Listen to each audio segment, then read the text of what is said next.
zamolio, pošto znamo da i žurite, a i mi žurimo, ukratko da na srpskom samo iznesete utiske o večerašnjoj utakmici i tebe bih naravno i Nikola zamolio da isto to kažeš.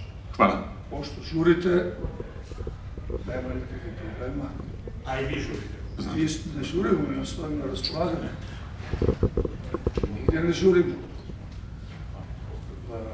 Ja sam već rekao da dva najvažnije stvari večera su bile tu energiju koju smo doneli u ovu utakmicu i taj odnos prema igri. To je ono što je bilo potrebno, ne samo da se dobije utakmica, nego da se zadrži taj fokus na stvari koje mi treniramo, govorimo, pričamo i te odluke koje smo donosili u odbrani su bile dosta dobre. Odgovorili smo o njihovom fizici, to je ekipa koja je fizički, mi imamo više talenta, sigurno imamo više individualnog kvaliteta, ali je Poljska pokazala na prethodnim utakmicama fiziku, jaki kontakt u odbrani, onako što je karakteristika poljske reprezentacije. Mi smo uspjeli da se nametnemo našom odbranom i naravno onda je sve izgleda dosta, kako se zove, jednostavnije.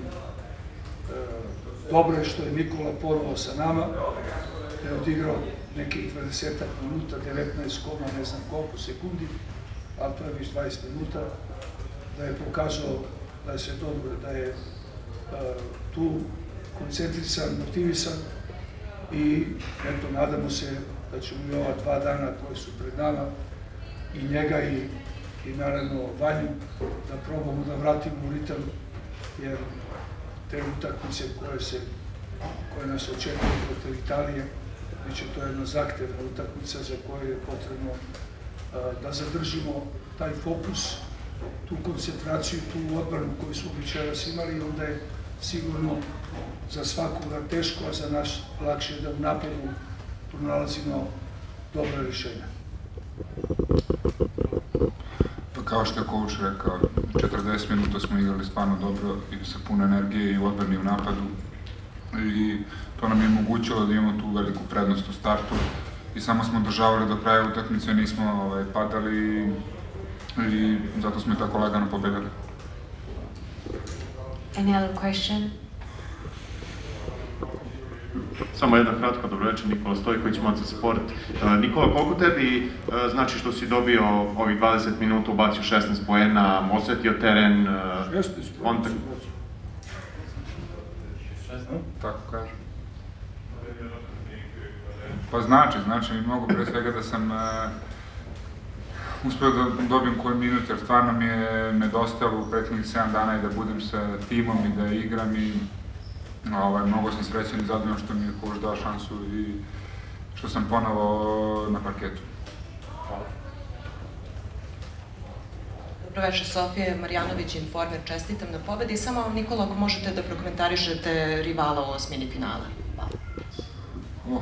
Sutra ćemo s rivalima, sad mislim svaki rival je težak, svi su zaslužili da budu tu gde jesu, tako da nijedna utakmica neće biti laka, tako da počevši od Italije, već smo igrali sa njima u predsezoni i u pripremama i bila je dosta teška utakmica, tako da su dosta nasrčani, borbeni i kvalitetan protivnik i zasluženo su tu gde jesu, sigurno će dati sve od sebe da nas pobede, sigurno ne dolaze da izgube tu utakmicu. Aca Krstanović, Sportska centrala, YouTube.